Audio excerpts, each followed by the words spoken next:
ಸೂಕ್ಷ್ಮವಾಗಿರ್ತದೆ. ಅದು ಬಹಳ ಸೂಕ್ಷ್ಮವಾದ ಕೆಲಸಗಳನ್ನು ಮಾಡಬಲ್ಲದು. ಚಿತ್ರಕಲೆ ಅಥವಾ ಶಿಲ್ಪ ವಿಗ್ರಹಗಳ ಕೆತ್ತನೆ ಇಂತಹ ಕುಸಲಿ ಕೆಲಸಗಳು ಒಂದು ಕೈಗೆ ಸಾಧ್ಯ ಆಯಿತು ಅಂದರೆ ಅಲ್ಲಿ ಆ ಶಿಲ್ಪವನ್ನು ನಿರ್ಮಿಸುವ ಶಕ್ತಿಯಾಗಿ ಇಂದ್ರನ ಶಕ್ತಿ ವಿಶೇಷವಾಗಿ ಚಕ್ರ ಅಲ್ಲಿ ಆ ಕೈಯಲ್ಲಿ ವಿಶೇಷವಾದ ಸನ್ನಿಧಾನದಿಂದ ಅದನ್ನು ಮಾಡಿಸ್ತಾ ಇದ್ದಾನೆ ಅಂತ ಅರ್ಥ. ಹೀಗೆ ಕರ್ಮದೇವತೆ ಮತ್ತು ಕರ್ಮದ ಅರಿವನ್ನು ಕೊಡತಕ್ಕಂಥ ದೇವತೆಯಾದ ಇಂದ್ರ, ಶೇಷ, ಅಹಿವೈರಿ, ಶಿವ, ಶಕ್ರ.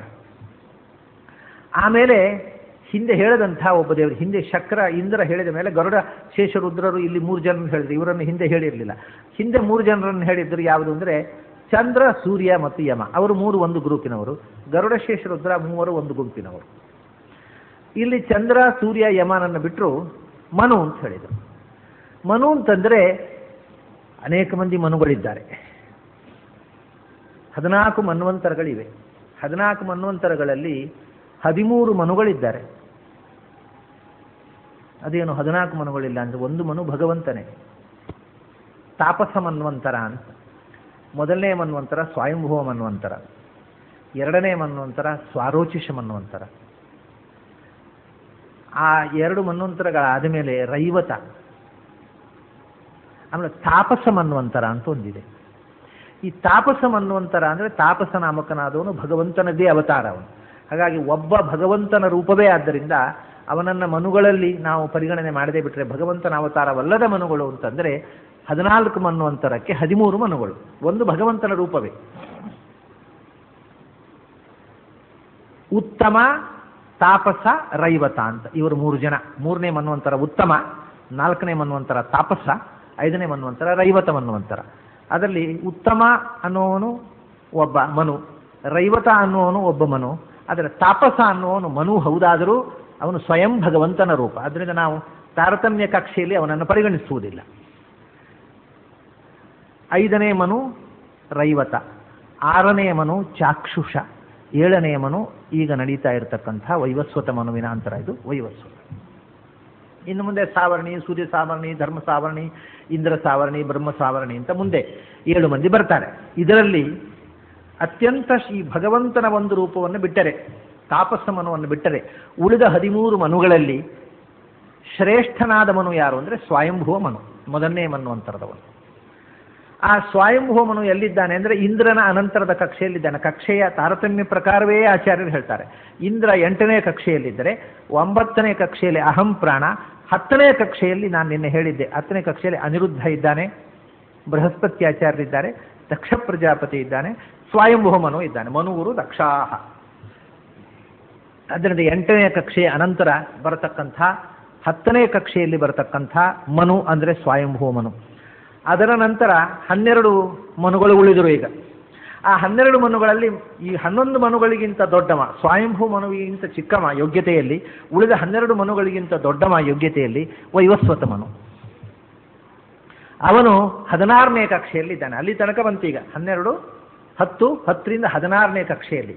10ನೇ ಕಕ್ಷೆಯಲ್ಲಿ ಸ್ವಯಂಭುವ ಮನು, 11ನೇ ಕಕ್ಷೆಯಲ್ಲಿ ಪ್ರವಾಹ ವಾಯು, 12ನೇ ಕಕ್ಷೆ ಹಿಂದೆ ಹೇಳಿದ್ದಾರೆ ಆಚಾರ್ಯರು ಚಂದ್ರ, ಸೂರ್ಯ, ಯಮ, 13ನೇ ಕಕ್ಷೆಯಲ್ಲಿ ವರುಣ, 14ನೇ ಕಕ್ಷೆಯಲ್ಲಿ ನಾರದ, 15ನೇ ಕಕ್ಷೆಯಲ್ಲಿ ಅಗ್ನಿ ಮತ್ತು ಭೃಗು ಮಹರ್ಷಿ ಮತ್ತು ಮನು ಸ್ವಯಂಭೂ ಮನುವಿನ ಹೆಂಡತಿಯಾದಂಥ ಶತತಾರ, 16ನೇ ಕಕ್ಷೆಯಲ್ಲಿ ಸಪ್ತರ್ಷಿಗಳಿದ್ದಾರೆ, ವಿಶ್ವಾಮಿತ್ರ ಇದ್ದಾನೆ ಮತ್ತು ವೈವಸ್ವತ ಮನು. ಮರೀಚಿ, ಅತ್ರಿ, ಅಂಗಿರಸ್, ಪುಲಸ್ತ್ಯ, ಪುಲಹ, ಕ್ರತು, ವಸಿಷ್ಠ, ವಸಿಷ್ಠನ ಸಮಾನ ಸ್ಕಂಧನಾದ ವಿಶ್ವಾಮಿತ್ರ, 8 ಜನ ಋಷಿಗಳು ಮತ್ತು ವೈವಸ್ವತ ಮನು. ಇವರು 9 ಜನ 16ನೇ ಕಕ್ಷೆಯಲ್ಲಿ ಇರುವವರು. ಆ ಮನುವು ಕೂಡ ಇಲ್ಲಿ ತಗೊಳ್ಬೇಕು ನಾವು.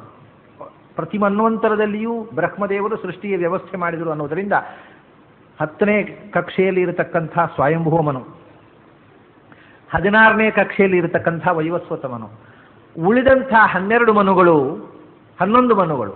ಈಗ 1 ಮನು ಭಗವಂತನೇ ಆಯಿತು 1ನೇ ಕಕ್ಷೆ, 2ನೇ ಸ್ವಯಂಭುವ ಮನು 10ನೇ ಕಕ್ಷೆ ಆಯಿತು, ವೈವಸ್ವತ ಮನು 16ನೇ ಕಕ್ಷೆ ಆಯಿತು. ಉಳಿದ 11 ಮಂದಿ ಮನುಗಳು ಇರುವುದು 19ನೇ ಕಕ್ಷೆಯಲ್ಲಿ. ಅಲ್ಲಿ ತನಕ ಇರತಕ್ಕ ಎಲ್ಲ ದೇವತೆಗಳನ್ನು ತಗೊಂಡ್ರು ಆಚಾರ. ಹಾಗಾಗಿ ಬ್ರಹ್ಮ, ಗರುಡ, ಶೇಷ, ರುದ್ರರು, ಶೇಷ ಅಹಿವೈರಿ, ಶಿವ, ಗರುಡ, ಶೇಷ, ರುದ್ರರು, ಶಕ್ರ, ಇಂದ್ರ ಮತ್ತು ಆಯಾ ಮನ್ವಂತರದ ಅಭಿಮಾನಿಗಳಾದ ಮನುಗಳು. ಮನುಪ್ರಧಾನ, ಹೀಗೆ ಇವರು ಮೊದಲಾಗಿ ಪ್ರಧಾನರು ಅಂತ ಇಟ್ಟದ್ರಿಂದ ಇಲ್ಲಿ ಮನು ಅಂದರೆ ಮುಖ್ಯವಾಗಿ ಸ್ವಯಂಭುವ ಮನು, ಅವನ ನಂತರ ಉಳಿದ ಮನ್ವಂತರಗಳ ಅಭಿಮಾನಿಗಳಾಗಿರತಕ್ಕಂಥ ಎಲ್ಲ ಮನುಗಳು, ಇವರೇ ಮೊದಲಾದ ಜಗತ್ತಿನ ಶಕ್ತಿಗಳನ್ನು, ಅದರ ಜೊತೆಗೆ ವಿಶ್ವವನ್ನು ಚಿತ್ರ ಉರು ಕರ್ಮ ರಚನಂ, ಈ ಗರುಡಾದಿಗಳನ್ನು ಸೃಷ್ಟಿ ಮಾಡತಕ್ಕ ವಿಚಿತ್ರವಾದ ಬೃಹತ್ ಕರ್ಮ ಸಾಧ್ಯವಾದ ವಿಶ್ವದ ರಚನೆ. ಉರುಕರ್ಮ ಇದು ಮಹಾಕ್ರಿಯೆ. ವಿಶ್ವದ ರಚನೆ ಅನ್ನುವಂಥದ್ದು ಸಾಮಾನ್ಯವಾದ ಒಂದು ಕ್ರಿಯೆ ಅಲ್ಲ, ವಿಚಿತ್ರವಾದ ಅದ್ಭುತವಾದ ಒಂದು ಮಹಾಕರ್ಮ. ಅಂಥ ಮಹಾಕ್ರಿಯೆಯಿಂದ ನಾನಾ ವಿಧವಾದ ರಚನೆ ಯಾವುದರಿಂದ ಆಗತ್ತೆ, ಅಂಥ ರಚನೆಗೆ ಒಳಗಾದ ಈ ವಿಶ್ವವನ್ನ ಯದಪಾಂಗಲೇಶಂ ಆಶ್ರಿತ್ಯ ವಿಶ್ವಮಖಿಲಂ ವಿದಧಾತಿ ಧಾತ. ಹೀಗೆ ದೇವತೆಗಳು, ಅನಂತರ ಅವಾಂತರ ದೇವತೆಗಳು, 9 ಕೋಟಿ ದೇವತೆಗಳು, ಆಮೇಲೆ ಪಿತೃಗಳು, ಗಂಧರ್ವರು, ಅಪ್ಸರಸಿಯರು, ಆಮೇಲೆ ಋಷಿಗಳು, ಮನುಷ್ಯರು, ಯಕ್ಷರು, ರಾಕ್ಷಸರು, ಎಲ್ಲ ಪ್ರಾಣಿಗಳು, ಜಂತುಗಳು, ವೃಕ್ಷಗಳು, ವನಸ್ಪತಿಗಳು, ಸಮಸ್ತ ಅದಕ್ಕೆ ಚಿತ್ರ ಅಂದ್ರೆ ವಿಚಿತ್ರವಾದ ನಾನಾ ವಿಧವಾಗಿರತಕ್ಕಂಥ ಅದ್ಭುತವಾದ ಕರ್ಮದಿಂದ ರಚನೆಗೊಂಡ ಈ ಅಖಿಲಂ ವಿಶ್ವಂ, ಇಡೀ ಬ್ರಹ್ಮಾಂಡವನ್ನ, ಚತುರ್ಮುಖನಿಂದಲೇ ಇಡೀ ಬ್ರಹ್ಮಾಂಡದ ಸೃಷ್ಟಿ. ಬ್ರಹ್ಮಾಂಡ ಸೃಷ್ಟಿಯಾಗುವ ಮುಂಚೆಯೇ ರೂಪುಗೊಂಡವನು ಚತುರ್ಮುಖ ಒಬ್ಬನೇ, ಭಗವಂತನ ನಾಭಿಕಮಲದಿಂದ ರೂಪುಗೊಂಡವ.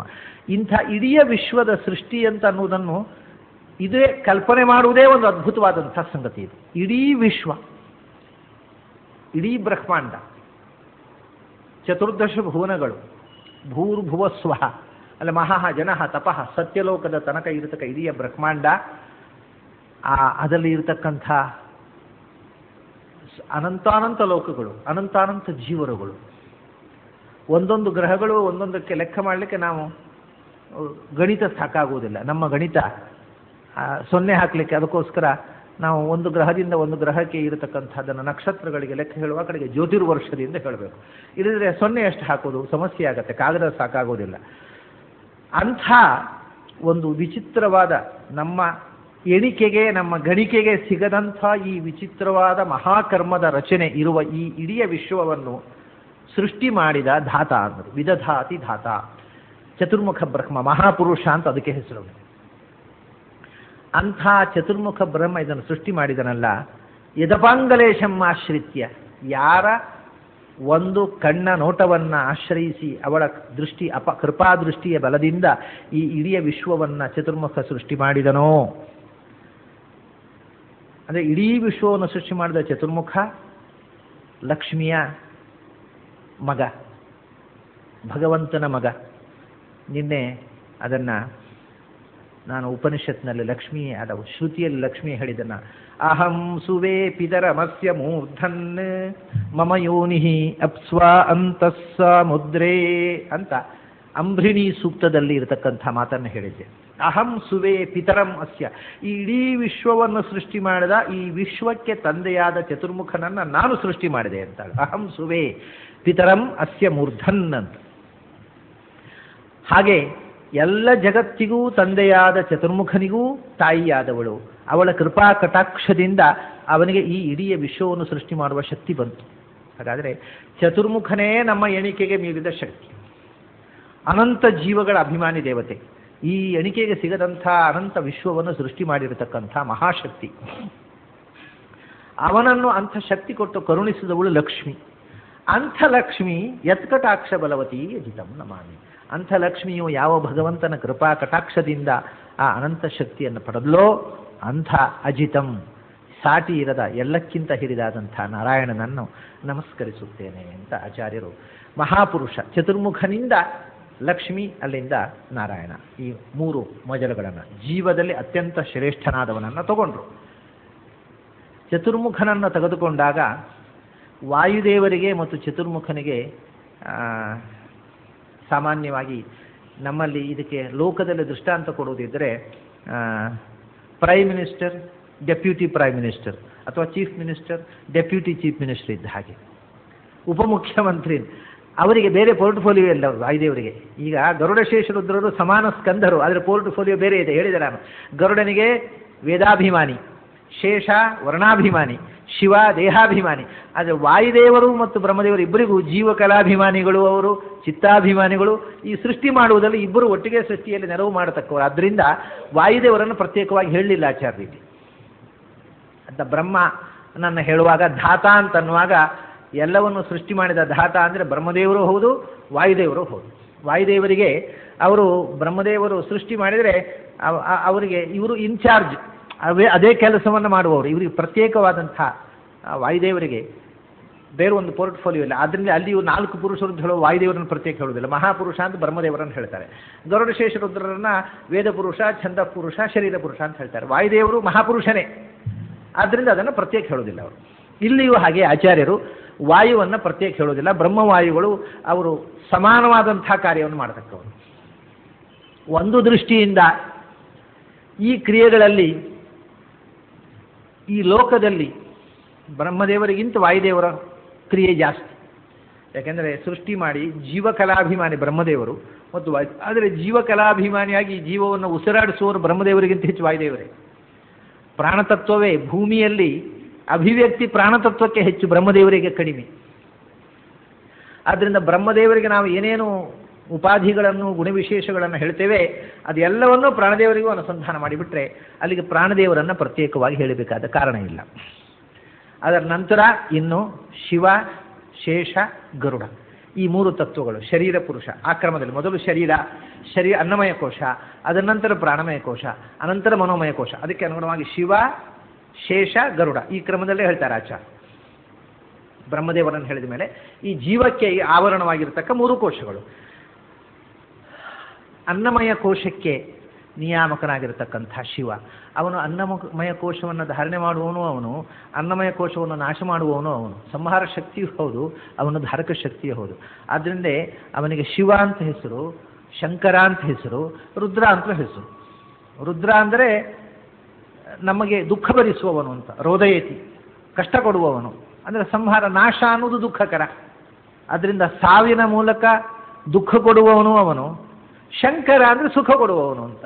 ದೇಹ ಧಾರಣೆ ಮಾಡಿ ಶಿವನಾಗಿ ಮಂಗಳಕರನಾಗಿ ಅವನು ಸುಖ ಕೊಡುವವನು ಹೌದು, ದೇಹವನ್ನು ನಾಶ ಮಾಡಿ ನಮಗೆ ದುಃಖ ಕೊಡುವವನು ಹೌದು. ಹಾಗಾಗಿ ಅವನಿಗೆ 2 ಹೆಸರನ್ನು ಬಳಸ್ತಾರೆ, ಶಂಕರ ಮತ್ತು ರುದ್ರ ಅಂತ. ರುದ್ರ ಅಂತ ಅನ್ನೋದಕ್ಕೆ ದೇಹವನ್ನು ನಾಶ ಮಾಡಿ ದುಃಖ ಕೊಡುವನು ಅಂತ ಒಂದರ್ಥ. ಇನ್ನೊಂದು ರೀತಿಯಿಂದ ಅವನು ರುದ್ರ, ದೇಹಕ್ಕೆ ರೋಗಗಳು ಬಂದಾಗ ರೋಗ ಪರಿಹಾರಕನಾಗಿ ರುಜಂ ದ್ರಾವಯತೆ, ರೋಗವನ್ನು ಪರಿಹರಿಸಿ ದುಃಖ ಪರಿಹರಿಸುವುದರಿಂದಲೂ ರುದ್ರ.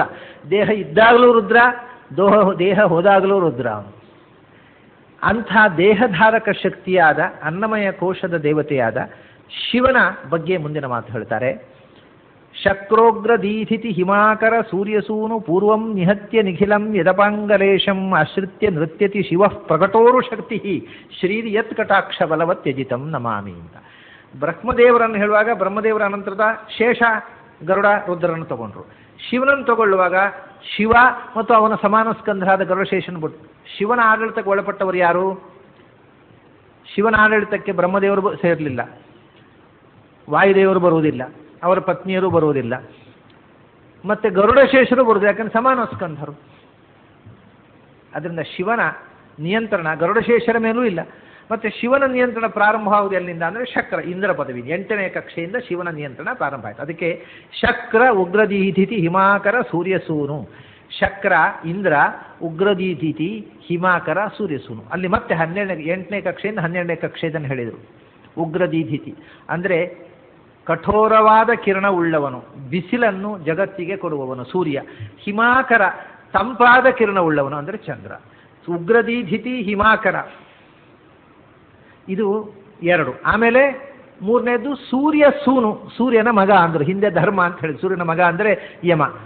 ಯಮ, ಚಂದ್ರ, ಸೂರ್ಯ 3 ಜನರು ಹೇಳಿದರು. ಅದರ ಮಧ್ಯದಲ್ಲಿರತಕ್ಕಂಥ ದೇವತಾಗಣವನ್ನು ನಾವು ಗ್ರಹಣ ಮಾಡಬೇಕು.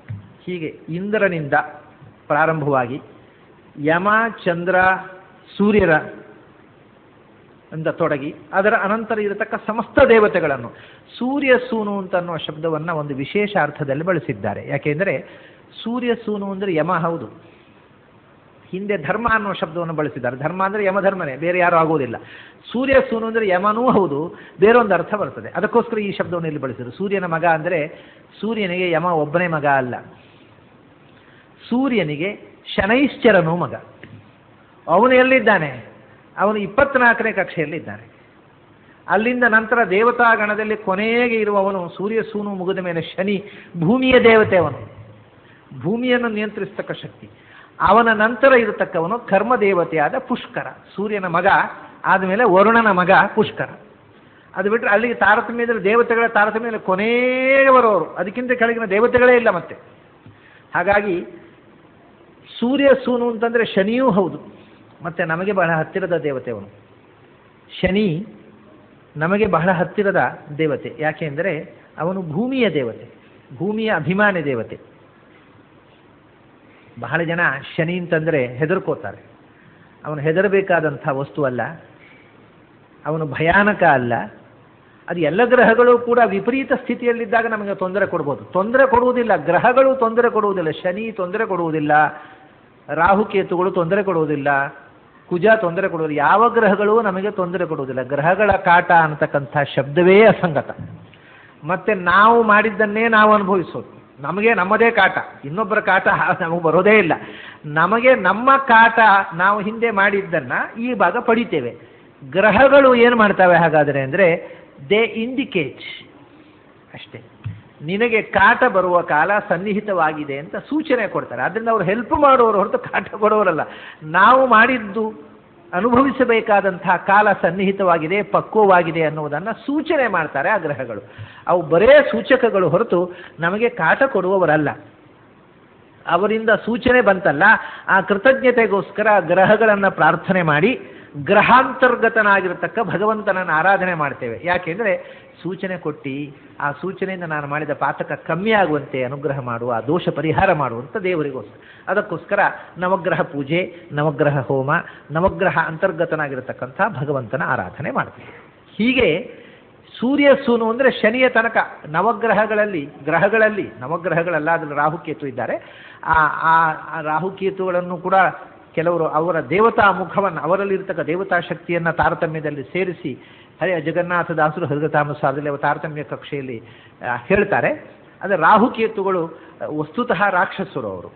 ಆದರೆ ನವಗ್ರಹಗಳಲ್ಲಿ ಸೇರಿದಾಗ ಪೂಜೆಗೊಳ್ತಾರಲ್ಲ, ಆ ಪೂಜೆಗೊಳ್ಳುವ ಅವರಲ್ಲಿ ಇರತಕ್ಕ ದೇವತಾ ಶಕ್ತಿ ಒಂದಿದೆ, ಅದನ್ನು ತಾರತಮ್ಯದಲ್ಲಿ ಸೇರಿಸ್ತಾರೆ.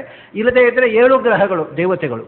ಆ 7 ಗ್ರಹಗಳಲ್ಲಿ ಕೊನೆಯವನು, ಕನಿಷ್ಠ ಎಲ್ಲರಿಗಿಂತ ಜೂನಿಯರ್ ಮೋಸ್ಟ್ ಯೋಗ್ಯತೆಯಲ್ಲಿ ಕಮ್ಮಿಯವನು ಶನಿ. ಸೂರ್ಯಚಂದ್ರರು ಮೊದಲು ಬಂದರು. ರವಿ, ಉಗ್ರದಿತಿ, ಹಿಮಾಕರ, ಸೂರ್ಯ ಚಂದ್ರ, ಸುರುವಿನವರಿಬ್ಬರು ಬಂದರು. ಆಮೇಲೆ ಕೊನೆಯವ ಶನಿ, ಸೂರ್ಯ ಸೋನು ಶನಿ. ಸೂರ್ಯಚಂದ್ರರಿಂದ ಶನಿಯ ತನಕ ಎಲ್ಲ ಗ್ರಹಗಳೂ ಬಂದರು. ಆಮೇಲೆ ಸೂರ್ಯ ಸೂನು ಅಂತಂದರೆ ಯಮಧರ್ಮನೂ ಬಂದ. ಹೀಗೆ ಒಂದು ಶಬ್ದವನ್ನು ಬಳಸುವುದರಿಂದ ಅನೇಕ ವಿಧವಾದ ಅರ್ಥ ಬರುವಂತೆ ಆಚಾರ್ಯರು ಎಚ್ಚರ ವಹಿಸ್ತಾರೆ. ಅಲ್ಲಿ ಹೇಳುವಾಗ ಧರ್ಮ ಅನ್ನೋದನ್ನು ಮಧ್ಯದಲ್ಲಿ ಹೇಳಿದರು. ಸೂರ್ಯ ಆದ ಮೇಲೆ ರವಿ, ಧರ್ಮ, ಶಶಾಂಕ ಅಂತ ಹಿಂದೆ, ಸೂರ್ಯ, ಯಮ ಮತ್ತು ಚಂದ್ರ ಅಂತ. ಯಾಕಂದರೆ ಸೂರ್ಯ ಮತ್ತು ಸೂರ್ಯನ ಪುತ್ರನಾಗಿರತಕ್ಕಂಥ ಯಮ ಅಲ್ಲಿ ಮಧ್ಯದಲ್ಲಿ, ಮತ್ತು ಅವರು ಸಮಾನ ಸ್ಕಂದರಾದ್ರಿಂದ ಮುಂದೆ ಹಿಂದೆ ಮಾಡಿ ಹೇಳ್ಬೋದು. ಇಲ್ಲಿ ಹಾಗಲ್ಲ, ಸೂರ್ಯ ಸೂನು ಸಮಾನ ಸ್ಕಂಧ ಆದ ಯಮನೂ ಹೌದು, ಶನಿಯೂ ಹೌದು. ಅಲ್ಲಿ ತನಕ ಗ್ರಹ ನೋಡು, ಅದಕ್ಕೋಸ್ಕರ ಇಲ್ಲಿ ಸೂರ್ಯ ಸೂನುವನ್ನು ಕೊನೆಗೆ ಹೇಳಿದರು. ಹೀಗೆ ಆ ಶಬ್ದಗಳನ್ನು ಬದಲಿಸುವ ಮೂಲಕ, ಶಬ್ದಗಳ ಆರ್ಡರನ್ನು ಬದಲಿಸುವ ಮೂಲಕ ಅನೇಕ ಹೊಸ ಅರ್ಥಗಳನ್ನು ತುಂಬುತ್ತಾರೆ ಆಚಾರ್ಯ. ಶಕ್ರ, ಉಗ್ರದೀಧಿತಿ, ಹಿಮಾಕರ, ಸೂರ್ಯಸೂನು ಇವರೆಲ್ಲ ಶಿವನ ಕೈಯಲ್ಲಿ ಸಂಹಾರವಾಗುವ ಶಕ್ತಿಗಳು ಅಂದರು. ಇವರು ನಮಗೆ ಸಂಹಾರಕ ಶಕ್ತಿಗಳೇ. ಶಕ್ರ, ಸೂರ್ಯ,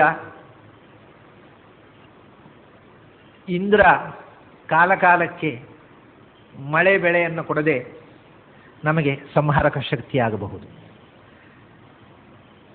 ಅಥವಾ ಈ ಸಿಡಿಲು ಇತ್ಯಾದಿಗಳ ಮೂಲಕ ಜೀವಜಾತಕ್ಕೆ ಅವನು ಮಾರಕನಾಗಬಹುದು.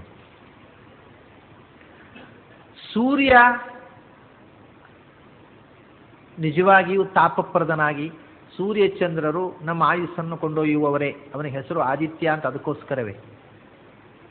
ದಿನ ಉದಿಸುತ್ತಾ ಒಂದೊಂದು ಉದಯವಾದಾಗಲೂ 24 ಗಂಟೆ ನಮ್ಮ ಆಯುಸ್ಸನ್ನು ಕಿತ್ತುಕೊಂಡು ಹೋಗುವ ಚಂದ್ರನೂ ಹಾಗೆ, ಸೂರ್ಯನೂ ಹಾಗೆ. ಅವರು ಕಾಲಾಭಿಮಾನಿಗಳು, ನಮ್ಮ ಆಯುಸ್ಸಿನ ಕಾಲವನ್ನು ಕಬಳಿಸುವವರು. ಸೂರ್ಯ ಸೂನು ಯಮ ಅವನು ಹಾಗೂ ಮೃತ್ಯು ದೇವತೆ. ಅಂಥ ಜಗತ್ತಿಗೆ ಮಾರಕ ಶಕ್ತಿಗಳಾಗಿರತಕ್ಕಂಥ ದೇವತೆಗಳನ್ನೂ ಸಂಹಾರ ಮಾಡುವ ಶಿವ,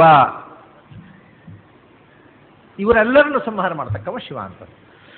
ಶಕ್ರ ಉಗ್ರದೀಧಿತಿ ಹಿಮಾಕರ ಸೂರ್ಯಸೂನು ಪೂರ್ವಂ, ಇದೇ ಮೊದಲಾದ ಸಮಸ್ತ ನಿಹತ್ಯ ನಿಖಿಲಂ, ಸಮಸ್ತ ಜಗತ್ತನ್ನ ಶಕ್ರನಿಂದ ಪ್ರಾರಂಭ ಆಗಿ, ಅಂದರೆ ಅರ್ಥಾತ್ ಶಕ್ರನಿಂದ ಮೇಲಿರತಕ್ಕಂಥ ದೇವತೆಗಳ ಮೇಲೆ ಶಿವನ ಶಕ್ತಿ ನಡೆಯುವುದಿಲ್ಲ. ಗರುಡ ಶೇಷರಲ್ಲಿ ಅಷ್ಟೇ ಶಿವನ ಶಕ್ತಿ ನಡೆಯದೇ ಇರತಕ್ಕಂಥ ತತ್ವಗಳಿರುವುದು ಅಂತಂದರೆ ಗರುಡ ಶೇಷರು, ಸರಸ್ವತಿ ಭಾರತೀಯರು, ಬ್ರಹ್ಮವಾಯುಗಳು, 6 ಜನ. ಗರುಡ ಶೇಷರ ಪತ್ನಿಯರು ಮೇಲೆಯೂ ಅವನು, ಆದರೆ ಅವನು ಕಕ್ಷೆಯಲ್ಲಿ ಕೆಳಗಿನವರೇ, ಅಂದರೆ ಅವರಿಂದ ಶಿವನಿಂದ ಉತ್ತಮವಾಗಿರತಕ್ಕಂಥ ತತ್ವಗಳು ಅಂದರೆ 4 ಬ್ರಹ್ಮವಾಯುಗಳು ಮತ್ತು ಸರಸ್ವತಿ ಭಾರತೀಯರು. ಸಮಾನ ಸ್ಕಂಧರಾಗಿರುವವರು 2. ಈ 6 ಮಂದಿಯನ್ನು ಬಿಟ್ಟರೆ ಶಿವನ ನಿಯಂತ್ರಣವನ್ನು ತಪ್ಪಿಸಿಕೊಂಡು ಬದುಕುವಂತಹ ಸಾಧ್ಯತೆ ಯಾರಿಗೂ ಇಲ್ಲ. ಅಂಥ ಮಹಾಶಕ್ತಿ ಅದು. ಆ ರೀತಿಯಾಗಿ ಇರತಕ್ಕ ಇಂದ್ರಾದಿ ಸಮಸ್ತ ದೇವತೆಗಳನ್ನು ಪ್ರಳಯ ಕಾಲದಲ್ಲಿ ನಿಹತ್ಯ ನಿಖಿಲಂ ಸಂಹಾರ ಮಾಡಿ ಯದಪಾಂಗಲೇಶಂ ಆಶ್ರಿತ್ಯ ನೃತ್ಯತಿ ಶಿವ, ಇಡೀ ವಿಶ್ವವನ್ನು ಸಂಹಾರ ಮಾಡಿ ಸಂಹಾರ ತಾಂಡವ ನೃತ್ಯ ಮಾಡ್ತಾನಂತೆ ಶಿವ. ಸಂಹಾರ ಅನ್ನೋದು ಅವನಿಗೆ ಒಂದು ಆನಂದದ ನೃತ್ಯದ ಸ್ಥಿತಿ. ಯಾಕೆ ಅಂದರೆ ನಮಗೆ ಸಂಹಾರ ದುಃಖ, ಸಂಹಾರ ಅಂದರೆ ಏನು, ಸಾವು ಅಂದರೆ ಏನು ಅಂತ ತಿಳಿದವರಿಗೆ ಸಾವು ಆನಂದದ ಸ್ಥಿತಿ. ಬದುಕು ಅನ್ನುವುದು ಸಾವು ಅನ್ನುವುದು 2 ಬೇರೆ ಬೇರೆ ವಸ್ತುಗಳಲ್ಲ. ಈ ದೇಹ ಬರುವುದು, ಹುಟ್ಟುವುದು, ಸಾಯುವುದು ಅಂತಂದರೆ ಒಂದೇ ನಾಣ್ಯದ 2 ಮುಖಗಳು. ಅದರಿಂದ ಹುಟ್ಟುವುದು ಅನ್ನುವುದು ಒಂದು ರೀತಿಯ ದುಃಖದ ಸ್ಥಿತಿ. ಯಾಕೆಂದರೆ ಸ್ವತಂತ್ರವಾಗಿದ್ದಂಥ ವಾತಾವರಣದಲ್ಲಿದ್ದ ಹಕ್ಕಿಗೆ ಪಂಜರದ ಒಳಗೆ ಬಂದು ಸೇರುವುದು ಹುಟ್ಟುವುದು ಅಂದರೆ, ಪಂಜರದಿಂದ ಬಿಡುಗಡೆಯಾಗುವುದು ಸಾವು ಅಂದರೆ. ಹಾಗಾಗಿ ಒಂದೊಂದು ಪಂಜರದ ಒಳಗಿರುವುದು ಸುಖವೋ ಪಂಜರದ ಹೊರಗೆ ಹೋಗುವುದು ಸುಖವೋ ಅಂತ ಯೋಚನೆ ಮಾಡಿದರೆ ಹುಟ್ಟುವುದಕ್ಕಿಂತ ಸಾಯುವುದು ಹೆಚ್ಚು ಸುಖಕರವಾದಂಥ ಸಂಗತಿ. ಯಾರಿಗೆ ಅಂದರೆ ಈ ಹುಟ್ಟು ಸಾವುಗಳ ಆಚೆಗೆ ನಿಂತು ನೋಡುವವರಿಗೆ. ಇದರ ಒಳಗೆ ಇದ್ದವರಿಗೆ, ಪಂಜರದ ಒಳಗೆ ಕೂತ ಹಕ್ಕಿ ನೀವು ಬಾಗಿಲು ತೆರೆದ್ರೂ ಹೊರಗೆ ಹೋಗೋದಿಲ್ಲ ಅದು. ಯಾಕೆಂದರೆ ಹೊತ್ತಿಗೆ ಅನಾಯಾಸವಾಗಿ ಬಂದು ಹಾಕ್ತಾ ಇರುತ್ತೆ, ತಿನ್ನಲಿಕ್ಕೆ ನಾಯಕ್ಕೆ ಹೋಗಬೇಕು, ಹಾರಬೇಕು ಅಂತ. ಆ ಸ್ವಾತಂತ್ರ್ಯವೊಂದ ಸುಖವನ್ನು ಮರೆತು ಪಂಜರದೊಳಗೆ ಕೂತ್ಕೊಳ್ಳುತ್ತೆ. ಹಾಗೆ ನಾವು ಬದುಕನ್ನು ಪ್ರೀತಿಸ್ತೇವೆ. ಇದು ಭಾಗವತದ ಕಥೆಯನ್ನು ನಾನು ಹಿಂದೊಮ್ಮೆ ಹೇಳಿದ್ದೆ. ಈ ದೇಹದಿಂದ ಬಿಟ್ಟು ಹೋದ ಜೀವವನ್ನು ಮರಳಿ ದೇಹಕ್ಕೆ ಬಾ ಅಂತ ಹೇಳಿದಾಗ, ನಾನು ಈ ದೇಹದ ಯಾತನೆಯನ್ನು ಬಿಟ್ಟು ಆನಂದವಾಗಿದ್ದೇನೆ, ಮತ್ತೆ ಯಾಕೆ ನಾನು ಅದಕ್ಕೆ ಬರಬೇಕು, ನನ್ನನ್ನು ಒತ್ತಾಯ ಮಾಡಬೇಡಿ ಅಂತ ಆ ಜೀವ ಹೇಳಿತು ಅನ್ನೋ ಒಂದು ಕಥೆ ಭಾಗವತದಲ್ಲಿ ಬರುತ್ತೆ. ಆ ರೀತಿ ದೇಹದಿಂದ ಹೊರಕ್ಕೆ ಹೋಗುವುದು ಒಂದು ರೀತಿಯಿಂದ ಬಂಧನದಿಂದ, ಸೆರೆಮನೆಯಿಂದ ಕಳಚಿಕೊಂಡ ಆನಂದ ಇದೆ ಅದರಲ್ಲಿ. ಇದು ಸೆರೆಮನೆಯ ಒಳಗೆ ಸೇರಿಕೊಳ್ಳುವುದು, ಸೆರೆಮನೆಯ ಒಳಗಿರುವುದು, ಸೆರೆಮನೆಯಿಂದ ಕಳಚಿಕೊಳ್ಳುವುದು. ಕೆಲವರಿಗೆ ಈ ಕದಿಯುವ ಅಭ್ಯಾಸ, ಗೂಂಡಾಗಿರಿ ಮಾಡೋರಿಗೆ, ಮರ್ಡರರ್ಸಿಗೆ ಅವರು ಮಾಡಿ ಸೆರೆಮನೆಯಲ್ಲಿ ಇರ್ತಾರೆ. ಅವ್ರಿಗೆ ಅದೇ ಒಂದು ಮೋಜು, ಸೆರೆಮನೆಯಲ್ಲಿ ಸಾಕ್ತಾರೆ ಪೊಲೀಸರು ಅಂತ, ಅಲ್ಲೇ ಇರೋದು. ಅವ್ರು ಸೆರೆಮನೆಗೆ ಹೋಗೋದು ನಮ್ಮ ಮಹಾ ಅವಮಾನ ಅಂತ ತಿಳ್ಕೊಂಡ್ರೆ ಅವ್ರಿಗೆ ಅದೊಂದು ಮಜಾ. ಹಾಗೆ ನಮ್ಮ ಸ್ಥಿತಿಯಾಗಿದೆ. ಸೆರೆಮನೆಯೊಳಗೆ ಬಂಧನದಲ್ಲಿ ಇರುವುದನ್ನು ಆನಂದ ಅಂತ ತಿಳ್ಕೊಂಡಿದ್ದೇವೆ. ಆದರೆ ಬಂಧನದಿಂದ ಬಿಡಿಸಿಕೊಳ್ಳುವುದು ಎಂಥ ಆನಂದ ಅನ್ನೋದು ಸಾವು ಮತ್ತು ಹುಟ್ಟಿನ ಆಚೆಗೆ ನಿಂತು ನೋಡಿದವರಿಗೆ ಮಾತ್ರ ಅರ್ಥವಾಗುತ್ತೆ. ಅದರಿಂದ ಶಿವನಿಗೆ ಈ ಮಕ್ಕಳನ್ನು ಸೆರೆಮನೆಯಿಂದ ಬಿಡಿಸಿದೆ ಅಂತ ಆನಂದವಾಗಿ ಕುಣಿತಾನಂತೆ ಅವ. ಇವರು ಕಟ್ಟಿ ಹಾಕಿದ್ದೆ ಸೆರೆಮನೆ ಒಳಗೆ, ಇವನು ಸೆರೆಮನೆಯಿಂದ ಬಿಡಿಸಿಬಿಟ್ಟೆ, ಪಂಜರದಿಂದ ಬಿಡಿಸಿದೆ, ಇವೆಲ್ಲ ಆನಂದವಾಗಿರಲಿ.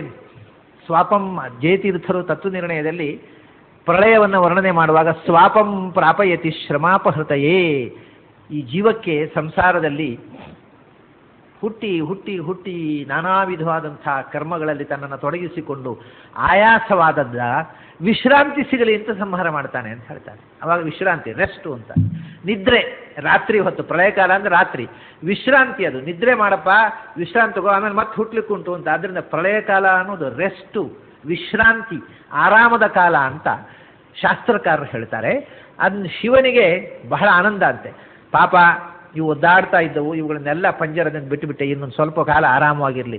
430 ಕೋಟಿ ವರ್ಷ ಸಂಸಾರದಲ್ಲಿದ್ದವು, ಇನ್ನು 430 ಕೋಟಿ ವರ್ಷ ರೆಸ್ಟು, ಆಮೇಲೆ ಮತ್ತೆ ಪುನಃ ಉಂಟು ಬರಲಿಕ್ಕೆ ಅಂತ. ಈ ವಿಶ್ರಾಂತಿ ಸುಖ, ಅದು ಆವಾಗ ಯಾವ ಜಂಜಡವೂ ಇಲ್ಲದ ನೆಮ್ಮದಿಯ ಬದುಕು. ಪ್ರಳಯ ಕಾಲದಲ್ಲಿ ಜೀವರಿಗೆ ದುಃಖದ ಅನುಭವ ಇಲ್ಲ, ದುಃಖದ ಅನುಭವವೇ ಇಲ್ಲ. ಆವಾಗ ನಿದ್ರಾವಸ್ಥೆ, ನಿದ್ರಾವಸ್ಥೆ ಅಂದರೆ ಕೇವಲ ಸುಖ ಅಂತ ಹೇಳಿದ್ದೆ ನಾನು. ನಿದ್ರಾವಸ್ಥೆಯಲ್ಲಿ ದುಃಖದ ಅನುಭವ ಇಲ್ಲ. ಅದನ್ನ ಪ್ರಳಯ ಕಾಲದಲ್ಲಿ ಕೇವಲ ಸುಖದ ಅನುಭವ. ಮತ್ತೆ ಸಂಸಾರ ಅವಸ್ಥೆ ಬಂತು, ಸೃಷ್ಟಿ ಬಂತು ಅಂದರೆ ಸುಖ ದುಃಖ. ಶಿವನಿಗೆ ಇದು ಗೊತ್ತು. ಆದ್ದರಿಂದ ಅವು ಒದ್ದಾಡ್ತಾ ಇದ್ದವು, ಅವು ಹಯಾಗಿರಲಿ ಅಂತ ಅವುಗಳನ್ನು ಬಿಡುಗಡೆಗೊಳಿಸಿದೆ ಅಂತ ಸಂತೋಷದಿಂದ ನಾಟ್ಯವಾಡ್ತಾರೆ. ಅದರ ಜೊತೆಗೆ ಇನ್ನೊಂದು ಆನಂದ ಇದೆ ಶಿವನಿಗೆ. ಏನು ಅಂದರೆ, ಸಂಹಾರಕ್ಕೋಸ್ಕರ ಮಾಧ್ಯಮವಾಗಿ ಭಗವಂತ ಶಿವನನ್ನು ಬಳಸ್ತಾನೆ, ಸೃಷ್ಟಿಗೆ ಮಾಧ್ಯಮವಾಗಿ ಚತುರ್ಮುಖನನ್ನು ಬಳಸ್ತಾನೆ. ಶಿವನೊಳಗಿದ್ದು ಶಿವನಾಗಿ ಅವನೇ ತಾನೇ ಸಂಹಾರ ಮಾಡುವುದು, ಚತುರ್ಮುಖನೊಳಗಿದ್ದು ಚತುರ್ಮುಖ ಬ್ರಹ್ಮನ ವಾಚ್ಯನಾಗಿ ಆ ರೂಪದಲ್ಲಿ ಅವನೊಳಗಿದ್ದು ಅವನೇ ತಾನೇ ಸೃಷ್ಟಿ ಮಾಡುವುದು.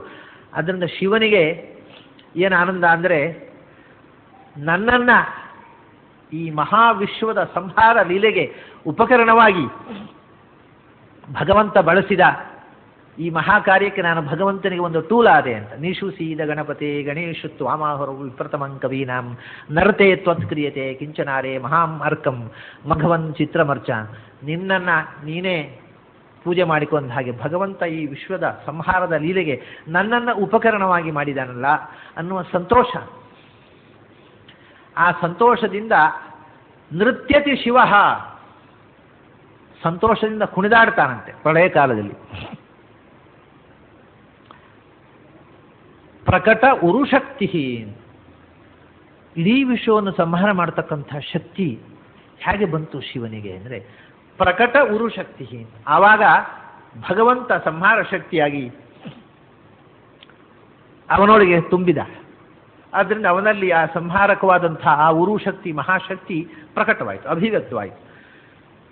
ಆ ಮಹಾಶಕ್ತಿ ಅಭಿವ್ಯಕ್ತವಾಗಿ ಅವನು ಏನು ಪ್ರಳಯ ತಾಂಡವ ನೃತ್ಯ ಮಾಡ್ತಾನೆ, ಅದಕ್ಕೆ ಹಿನ್ನೆಲೆಯಲ್ಲಿ ಯಾರದ್ದು ಕೃಪಾರಕ್ಷೆ ಅದು.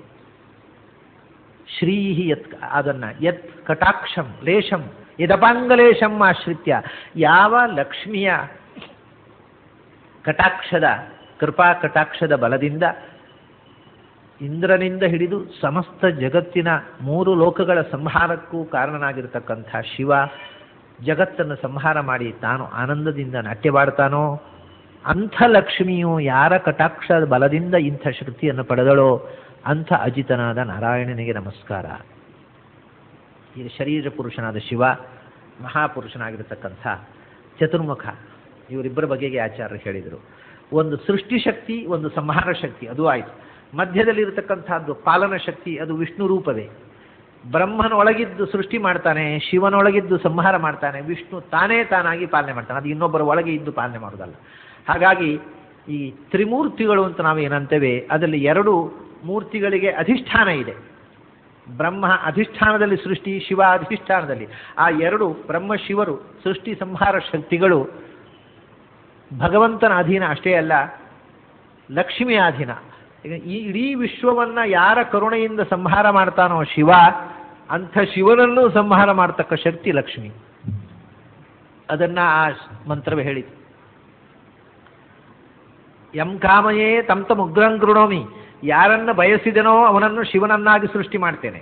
ಆಮೇಲೆ ನನಗೆ ಅವನು ಸಾಕು ಇನ್ನು ಪ್ರಪಂಚದಲ್ಲಿ ಇದ್ದದ್ದು ಅಂತ ಕಂಡ್ರೆ ಅಹಂ ರುದ್ರಾಯ ಧನುರಾತನೋಮಿ, ರುದ್ರನನ್ನು ಸಂಹಾರ ಮಾಡೋದಕ್ಕೋಸ್ಕರ ನಾನೇ ಕೈಯಲ್ಲಿ ಆಯುಧವನ್ನು ಎತ್ತಿಕೊಳ್ತೇನೆ ಅಂತ ಲಕ್ಷ್ಮಿ. ರುದ್ರನನ್ನು ಸಂಹಾರ ಮಾಡಬಲ್ಲೆ, ರುದ್ರನನ್ನು ಸೃಷ್ಟಿ ಮಾಡಬಲ್ಲೆ.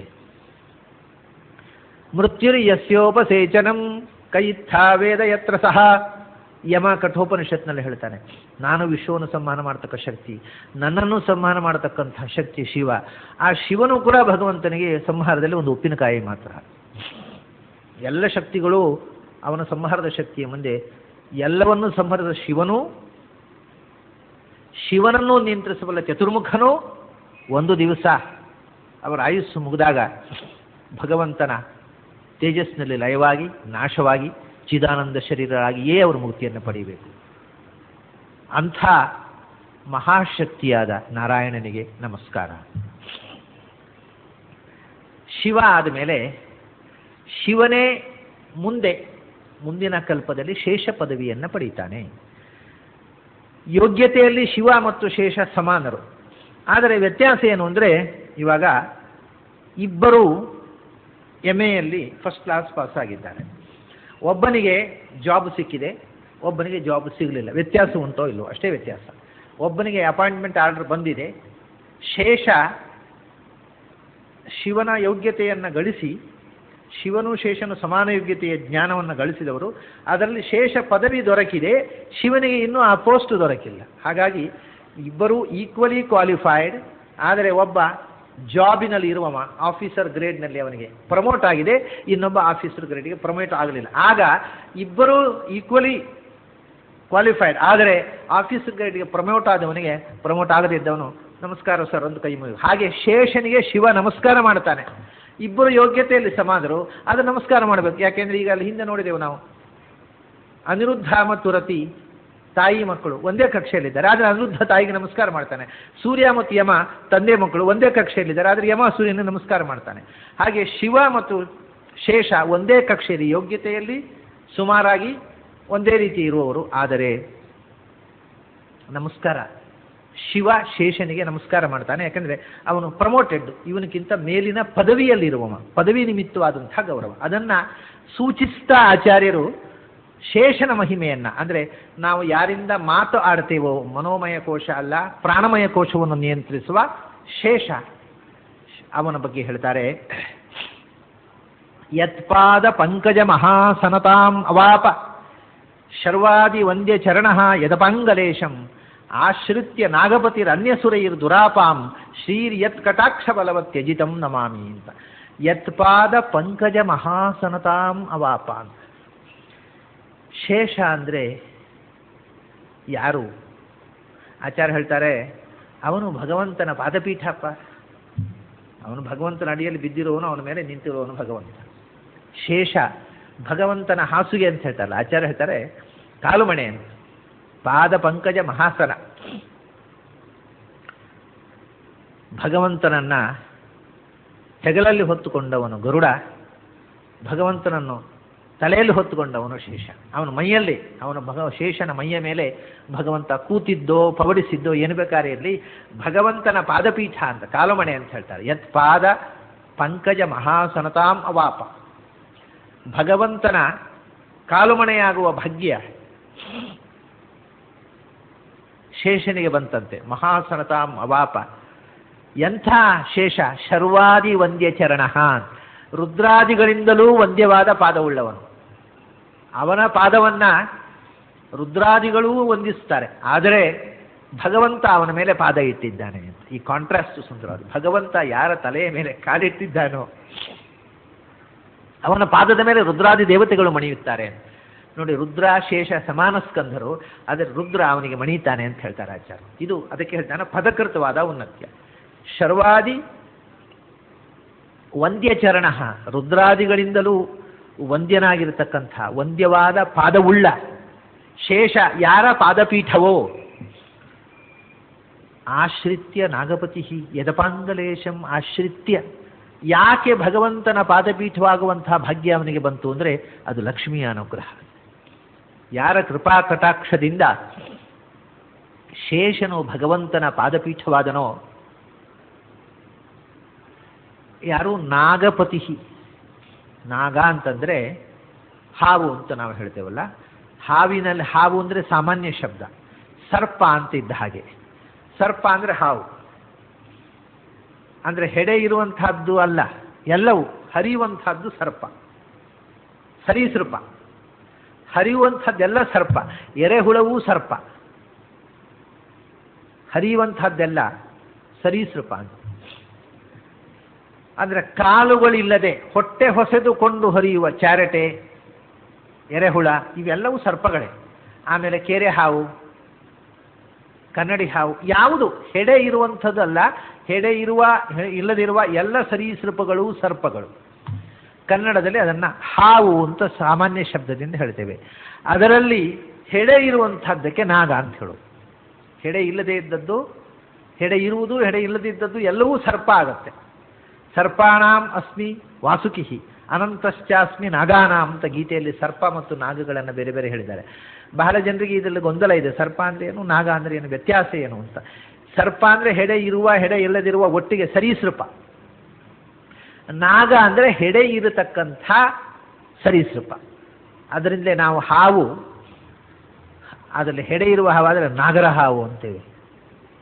ಅದೇ ನಾಗ ಶಬ್ದವನ್ನು ಸೇರಿಸಿದರೆ ಹೆಡೆ ಇರುವುದು ಅನ್ನುವ ಅರ್ಥ ಕನ್ನಡದಲ್ಲೂ ಬಂದಿದೆ. ಸಂಸ್ಕೃತದಲ್ಲಿ ನಾಗ ಅಂತಂದರೆ ಹೆಡೆ ಇರುವಂಥದ್ದು, ಫಣ ಇರುವಂಥದ್ದು.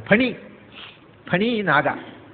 ಫಣ ಇಲ್ಲದ್ದು, ಹೆಡೆ ಇಲ್ಲದ್ದು, ಫಣ ರಹಿತವಾದದ್ದು, ಅದು ಎಲ್ಲವೂ ಸರ್ಪ ಅಂತ ಸಾಮಾನ್ಯ ಶಬ್ದದಿಂದ ಕರೀತೇವೆ. ಅದರಿಂದ ಇಲ್ಲಿ ನಾಗಪತಿ ಅಂತ ಹೆಡೆ ಇರತಕ್ಕಂಥ ಹಾವುಗಳ ವರ್ಗಕ್ಕೆ ನಿಯಾಮಕನಾಗಿರತಕ್ಕಂಥ ನಾಗವಂಶದ ನಿಯಾಮಕ ಶಕ್ತಿಯಾಗಿರತಕ್ಕಂಥ ಶೇಷ. ನಾಗಪತಿ ಅಂದರೆ ನಾಗಪತಿ ಶೇಷ ಅಂತಂದರೆ ಅಥವಾ ಗರುಡ ಅಂತಂದರೆ ಅವನು ಹಕ್ಕಿ ಹಾಗೆ ಇರ್ತಾನೆ, ಹಾವಿನ ಹಾಗೆ ಇರ್ತಾನೆ ಅಂತ ಅರ್ಥ ಅಲ್ಲ. ನಾಗಪತಿ ಅಂದರೆ ಅವನು ಹಾವಿನ ಹಾಗೆಯೇ ಇರ್ತಾನೆ ಅಂತ ಏನೂ ಅರ್ಥ ಅಲ್ಲ. ದೇವತೆಗಳಿಗೆ ಪುರುಷಾಕಾರ ಉಂಟೇ ಉಂಟು, ಗರುಡನಿಗೂ ಪುರುಷಾಕಾರ ಇದೆ. ಆದರೆ ಹಕ್ಕಿಯಂತೆಯೂ ಅವನು ಚಲಿಸಬಲ್ಲ. ಶೇಷನಿಗೂ ಪುರುಷಾಕಾರ ಉಂಟು, ಆದರೆ ಹಾವಿನಂತೆಯೂ ಅವನು ಇರಬಲ್ಲ.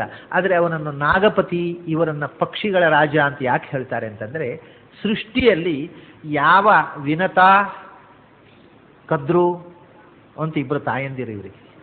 ಆ ವಿನತಾ ಅನ್ನುವವಳು ಪಕ್ಷಿಗಳ ಅಭಿಮಾನಿ ದೇವತೆಯನ್ನು ಮೊದಲು ಹೆತ್ತವಳು. ಆ ಮೂಲಕ ಅಲ್ಲಿಂದ ಪಕ್ಷಿಗಳ ಸಂತಾನ ಮುಂದುವರಿಯಿತು. ಅವಳಲ್ಲಿ ಹುಟ್ಟಿದವನಾದ್ರಿಂದ ಇವನು ಪಕ್ಷಿರಾಜ ಆದ. ಸರ್ಪಗಳನ್ನು ನಿಯಂತ್ರಿಸುವ ದೇವತಾ ಶಕ್ತಿಯನ್ನು ಹೆತ್ತವಳು ಕದ್ರು. ಅವಳ ಅನಂತರ ಆ ಪರಂಪರೆಯಲ್ಲಿ ಸರ್ಪಗಳ ಸೃಷ್ಟಿ ವಿಸ್ತಾರಗೊಂಡಿತು. ಆದ್ದರಿಂದ ಇವನನ್ನು ಸರ್ಪರಾಜ ಅಂತ ಕೇಳು. ಅಂದರೆ ಇವರು ಸ್ವತಃ ಸರ್ಪಗಳೇ ಹಕ್ಕಿಗಳೇ ಅಂತಲ್ಲ, ಸರ್ಪ ಮತ್ತು ಹಕ್ಕಿಗಳನ್ನು ನಿಯಂತ್ರಿಸುವ ದೇವತಾ ಶಕ್ತಿಗಳು. ಅವರು ಸರ್ಪದ ಹಾಗೂ ಇರಬಹುದು, ಮನುಷ್ಯರ ಹಾಗೂ ಇರಬಹುದು. ನಾಗಪತಿ ಭಗವಂತನ ಪಾದಪೀಠವಾಗುವ ಭಾಗ್ಯವನ್ನು ಯಾವ ರಮೆಯ ಕೃಪಾ ಕಟಾಕ್ಷದಿಂದ ಪಡೆದನೋ, ಅದೇನು ಭಗವಂತನ ಪಾದಪೀಠ ಯಾರೂ ಆಗಬಹುದು. ಒಂದು ದೊಡ್ಡ ಸಂಗತಿ ಏನು ಅಂದರೆ ಅನ್ಯ ಸುರೈಹಿ ದುರಾಪಾಂ ಅಂದರು. ಅದು ಶೇಷ ಬಿಟ್ಟು ಇನ್ನೊಬ್ಬ ದೇವತೆಗೆ ಈ ತನಕ ಸಿಕ್ಕಿದ್ದಿಲ್ಲ, ಇನ್ನು ಸಿಗೋದೂ ಇಲ್ಲ. ಅವನು ಶೇಷಶಾಹಿ ಮಾತ್ರವೇ ಆದದ್ದು, ಇನ್ಯಾರ ಮೇಲೂ ಮಲಗಿಲ್ಲ ಭಗವಂತ. ತನ್ನ ಹಾಸುಗೆಯಾಗಿ ಇರತಕ್ಕ ಭಾಗ್ಯವನ್ನು ಶೇಷನಿಗೆ ಮಾತ್ರ ಕೊಟ್ಟ. ಇನ್ನೊಬ್ಬ ದೇವತೆಗೆ ದೊರಕದಂಥ ಆ ಭಾಗ್ಯ, ರುದ್ರಾದಿ ದೇವತೆಗಳು ಯಾರ ಪಾದಕ್ಕೆ ಎರಗುತ್ತಾರೋ ಅಂಥವನು ಭಗವಂತನ ಪಾದಪೀಠವಾಗುವ ಭಾಗ್ಯವನ್ನು ಪಡೆದನಲ್ಲ. ಅದು ಯಾವ ರಮೆಯ ಕೃಪಾ ಕಟಾಕ್ಷದ ಬಲದಿಂದಲೋ, ಅಂಥರಮೆಯೂ ಶ್ರೀಹಿ ಯತ್ಕಟಾಕ್ಷ ಬಲವತಿ ಅಜಿತಂ ನಮಾಮಿ. ಅಂಥರಮೆಯು ಯಾರ ಭಗವಂತನ ಕಟಾಕ್ಷದ ಬಲದಿಂದ ಆ ಎತ್ತರಕ್ಕೇರಿದ್ಲೋ ಅಂಥ ನಾರಾಯಣನಿಗೆ ನಮಸ್ಕಾರ. ಇನ್ನು ಕೊನೆಗೆ ಉಳಿದದ್ದು ಪುರುಷರಲ್ಲಿ ಮಹಾಪುರುಷ ಆಯಿತು, ಶರೀರ ಪುರುಷ ಆಯಿತು, ಛಂದ ಪುರುಷ ಆಯಿತು. ಇನ್ನು ಉಳಿದವನು ಗರುಡ. ಅವನು ವೇದ ಪುರುಷ, ನಮಗೆ ವೇದದ ಅರಿವನ್ನು ಕೊಡತಕ್ಕಂಥ ವೇದಾಭಿಮಾನಿಯಾಗಿರತಕ್ಕಂಥ ಗರುಡ. ಆ ಗರುಡನ ಬಗ್ಗೆ ಹೇಳ್ತಾರೆ, ನಾಗಾರಿ ರುಗ್ರ ಬಲ ಪೌರುಷ ಆಪ ವಿಷ್ಣು ವಾಹತ್ವ ಮುತ್ತಮಜವೋ ಯದಪಾಂಗಲೇಶಂ ಆಶ್ರಿತ್ಯ ಶಕ್ರಮುಖ ದೇವಗಣೈರಚಿಂತ್ಯಂ ಶ್ರೀರ್ಯತ್ ಕಟಾಕ್ಷ ಬಲವತ್ಯಜಿತಂ ನಮಾಮಿ. ಈ ಸ್ತೋತ್ರದಲ್ಲಿ ಈಗ ಪ್ರಚಲಿತವಾದ ಪಾಠದಲ್ಲಿ ಸ್ವಲ್ಪ ವ್ಯತ್ಯಾಸ ಇದೆ. ನಾಗಾರಿ ರುಗ್ರ ಬಲ ಪೌರುಷ ಆಪ ವಿಷ್ಣೋರ್ವಾಹತ್ವ ಮುತ್ತಮಜವೋ ಯದಪಾಂಗಲೇಶಂ ಅಂತ ಈಗ ಪ್ರಿಂಟ್ ಆದದ್ದು. ಅದು ಯಾವ ಮೂಲಕೋಶದಲ್ಲೂ ಇಲ್ಲದ ಒಂದು ಕೆಟ್ಟ ಪಾಠ. ವಿಷ್ಣುವಾಹತ್ವಂ ಅನ್ನೋದು ಋಷಿಯ ತೀರ್ಥ ಬರೆದಂತಹ ಪ್ರಾಚೀನ ಪಾಠ. ನಾಗಾರಿ, ನಾಗಪತಿ ಮತ್ತು ನಾಗಾರಿ ಅಂತ. ಒಬ್ಬನು ನಾಗಗಳ ಒಡೆಯ, ಒಬ್ಬ ನಾಗಗಳ ಶತ್ರು. ನಾಗಗಳ ಒಡೆಯ ಶೇಷ, ನಾಗಗಳ ಶತ್ರು ಗರುಡ. ಲೋಕದಲ್ಲಿ ಈ ಎರಡು ಪ್ರಾಣಿಗಳಲ್ಲಿ ನಾವು ಕಾಣತಕ್ಕಂಥ ವ್ಯತ್ಯಾಸ. ಅಂದರೆ ಸಾಮಾನ್ಯವಾಗಿ ಇದನ್ನು ಯಾಕೆ ಹೇಳ್ತಾರೆ ಅಂದರೆ, ಶೇಷನ ದರ್ಶನ ಸಾಧಕರಿಗೆ ಅದು ಹಾವಿನ ರೂಪದಲ್ಲಿ ಆಗುತ್ತೆ, ಮತ್ತು ನಮ್ಮ ದೇಹದಲ್ಲಿ ಇರತಕ್ಕಂಥ ಸಹಸ್ರಾರದ ಜಾಗೃತಿಯಲ್ಲಿ ಆ ಶೇಷನ ದರ್ಶನ ಆಗತ್ತೆ. ಅದು ಸರ್ಪೆಂಟ್ ಪವರ್ ಅಂತಲೇ ಹೆಸರದಕ್ಕೆ, ಒಳಗಿರತಕ್ಕಂಥ ಸರ್ಪಶಕ್ತಿ. ಗರುಡನ ದರ್ಶನ ಧ್ಯಾನದಲ್ಲಿ ಪಕ್ಷಿಯ ರೂಪದಲ್ಲಿ ಆಗುತ್ತೆ. ಸಾಮಾನ್ಯವಾಗಿ ನಮಗೆ ಕಾಣಿಸಿಕೊಳ್ಳುವುದು ಗರುಡ ಪಕ್ಷಿಯ ರೂಪದಲ್ಲೇ. ಅಂದರೆ ಅದಕ್ಕೆ ಅನೇಕ ರೂಢಿಗಳಿದೆ. ನಾನು ಒಂದು ಕಥೆ ಹಿಂದೆ ಹೇಳಿರಬೇಕಿಲ್ಲಿ. ಕೃಷ್ಣದೇವರಿಗೆ ಚೂರ್ಣೋತ್ಸವ ವರ್ಷಕ್ಕೊಮ್ಮೆ ಆಗುತ್ತೆ, ಸಪ್ತೋತ್ಸವ ಆಗಿ ಕೊನೆಯ ದಿವಸ. ಆ ಚೂರ್ಣೋತ್ಸವದ ದಿವಸ ಆ ಕೃಷ್ಣನಿಗೆ ಗರುಡ ಬಂದು ಪ್ರದಕ್ಷಿಣೆ ಬರ್ತಾನೆ ಆ ರಥಕ್ಕೆ ಅಂತ ಒಂದು ಕಥೆ ಹೇಳ್ತಾರೆ. ಅಲ್ಲಿ ಗರುಡ ಬಂದು ಹೇಗೆ ಬರೋದು ಅಂದರೆ, ಗರುಡ ಕಾಣಿಸೋದಿಲ್ಲ ನಿಮಗೆ, ಗರುಡ ಪಕ್ಷಿ ಬರುತ್ತೆ. ಗರುಡ ಪಕ್ಷಿ ಯಾವುದೋ ಹಕ್ಕಿ ಅದು. ಅದು ರಸ್ತೆಯಲ್ಲಿ ಎಲ್ಲೋ ಕಾಡಿನಲ್ಲಿ ಇದ್ದರೆ ಗರುಡ ಆ ಪಕ್ಷಿ ಅಷ್ಟೇ, ಅದನ್ನು ನೀವು ಗರುಡ ಅಂತ ಅನ್ನೋದಿಲ್ಲ. ಆದರೆ ಆ ಉತ್ಸವ ಆರಂಭ ಆಗುವುದಕ್ಕಿಂತ ಮುಂಚೆ ಪ್ರತಿ ವರ್ಷವೂ ನಿಯತವಾಗಿ ಆ ರಥದ ಮೇಲೆ 3 ಪ್ರದಕ್ಷಿಣೆ ಬರಬೇಕಾಗಿದ್ದರೆ ಬರೇ ಬುದ್ಧಿ ಇಲ್ಲದ ಪಕ್ಷಿ ಅಲ್ಲ, ಗರುಡ ದೇವನೇ ಬಂದಿರಬೇಕು ಅಂತ ನಾವು ಊಹಿಸ್ತೇವೆ ಅಷ್ಟೇ. ನಮಗೆ ಕಾಣುವುದು ಪಕ್ಷಿಯ ರೂಪದಲ್ಲೇ, ಮತ್ತು ಆ ಪಕ್ಷಿಯ ರೂಪದಲ್ಲಿ ಗರುಡ ಬರ್ತಾನೆ ಅನ್ನೋದು ನಮಗೆ ಭರವಸೆ ಆಗ್ತಕ್ಕಂಥ ಒಂದು ಘಟನೆಯನ್ನು ನಾನು ಹಿಂದೆ ಹೇಳಿದ್ದೆ. ಇಲ್ಲಿ ಉಡುಪಿಯಲ್ಲಿ ಅದಮಾರು ಶ್ರೀಗಳವರ ಪರ್ಯಾಯದಲ್ಲಿ ಮಧ್ವಾಚಾರ್ಯರ ಒಂದು ಪ್ರತಿಮೆಯನ್ನು ಮಧ್ವ ಸರೋವರದ ಮಧ್ಯದಲ್ಲಿ ಇಟ್ಟರು, ಸ್ಥಾಪನೆ ಮಾಡಿದರು. ಮಧ್ವ ಸರೋವರದ ಮಧ್ಯದ ಮಂಟಪದಲ್ಲಿ ಆಚಾರ್ಯ ಮಧ್ವರ ಒಂದು ಪ್ರತಿಮೆಯನ್ನು ಸ್ಥಾಪನೆ ಮಾಡಿದರು. ಆ ಪ್ರತಿಮೆಯನ್ನು ಸ್ಥಾಪನೆ ಮಾಡುವ ದಿವಸ ನಡೆದ ಘಟನೆಯನ್ನು ನಾನು ಈ ಹಿಂದೆ ಹೇಳಿದ್ದೆ. ಇಲ್ಲಿ ಪ್ರಾಯ ಇನ್ನೊಮ್ಮೆ ಹೇಳಿದರೆ ತಪ್ಪಲ್ಲ, ಯಾಕೆಂದರೆ ಅದು ಬಹಳ ರೋಮಾಂಚಕರವಾದಂಥ ಘಟನೆ. ನೀವು ಮರೆತವರಿಗೆ ಮತ್ತೊಮ್ಮೆ ನೆನಪಿಸುವುದಕ್ಕಾಗಬಹುದು, ಕೇಳದೇ ಇದ್ದವರಿಗೆ ಮೊದಲ ಬಾರಿ ಕೇಳುವಂಥ ಅವಕಾಶ. ಆ ವಿಗ್ರಹವನ್ನು ದೋಣಿಯಲ್ಲಿ ಇಟ್ಟು ಸರೋವರದಲ್ಲಿ 3 ಪ್ರದಕ್ಷಿಣೆ ತಂದರು.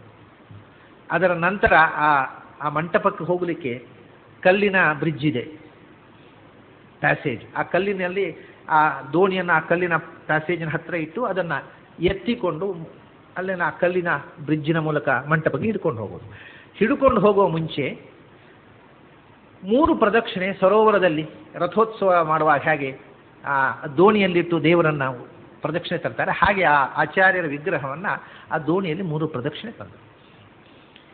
ಅಲ್ಲಿ ಆ ಮೆಟ್ಟಲಿನಲ್ಲಿ ನಿಂತುಕೊಂಡಿದ್ದೆ ನಾನು, ಸರೋವರದ ಮೆಟ್ಟಲಿನಲ್ಲಿ, ನೀರು ಇರತಕ್ಕ ಮೆಟ್ಟಲಲ್ಲಿ, ಕಾಲು ಮುಳುಗುವಷ್ಟು ನೀರಿದ್ದ ಮೆಟ್ಟಲಲ್ಲಿ, ಅಂದರೆ ನೀರಿನಲ್ಲೇ ನಾನು ನಿಂತಿದ್ದೇನೆ. ಅದು ನನ್ನ ಪಕ್ಕದಲ್ಲೇ ದೋಣಿ ಪಾಸಾಗಿ ಹೋಗ್ತಾ ಇದೆ. ಈ ಒಂದು ಸುತ್ತು ಬಂತು, ದೋಣಿ ಸುತ್ತು ಬಂದು ಅದು ನನ್ನ ಪಕ್ಕದಲ್ಲೇ ಹೀಗೆ ಪಾಸಾಗಿ ಹೋಗುತ್ತೆ ಮತ್ತು ಪ್ರದಕ್ಷಿಣೆ ಪುನಃ ಬರುತ್ತೆ. ನಾನು ದೋಣಿಯನ್ನು ಸುತ್ತು ಬರುವುದನ್ನು ಗಮನಿಸ ದೋಣಿ ಆಚೆ ಕಡೆಗೆ ಹೋಯಿತು, ಪುನಃ ಹೀಗೆ ಬಂತು ನನ್ನ ಹತ್ತಿರಕ್ಕೆ. ಅದನ್ನು ನೋಡ್ತಾ ಇದ್ದಾಗ ಮೇಲೆ ನೋಡ್ತೇನೆ ಕಾಣಿಯೂರು ಮಠ ಇದೆ ಆ ಕಾರ್ನರ್ನಲ್ಲಿ. ಕಾಣಿಯೂರು ಮಠದ ಹತ್ತಿರ ಆ ತೋಟದಲ್ಲಿ ಒಂದು ತೆಂಗಿನ ಮರ ಇದೆ, ಅದು ಸರೋವರಕ್ಕೆ ಬಾಗಿದೆ. ಈಗಲೂ ಇರಬಹುದು ಪ್ರಾಯ, ಆ ಮರ ಬಿದ್ದು ಹೋಗಿರ್ಲಿಕ್ಕಿಲ್ಲ. ಅದು ಸರೋವರಕ್ಕೆ ಬಾಗಿಕೊಂಡು ಕಾಣಿಯೂರು ಮಠದ ಒಂದು ತೆಂಗಿನ ಮರ ಇದೆ. ಒಂದು ಗರುಡ ಪಕ್ಷಿ ಆ ಮರದಲ್ಲಿ ಬಂದು ಕೂತಿತ್ತು. ಇದು ದೋಣಿ ಸುತ್ತು ಬರ್ತಾ ಇರುವಾಗ ನನಗೆ ಏನೂ ಆಶ್ಚರ್ಯ ಅನ್ನಿಸಲಿಲ್ಲ. ಪಕ್ಷಿಗಳು ಮರದಲ್ಲಿ ಕೂಡ್ತಾವೆ, ಅದೇನೋ ಒಂದು ದೊಡ್ಡ ಸಂಗತಿ ಅಲ್ಲ.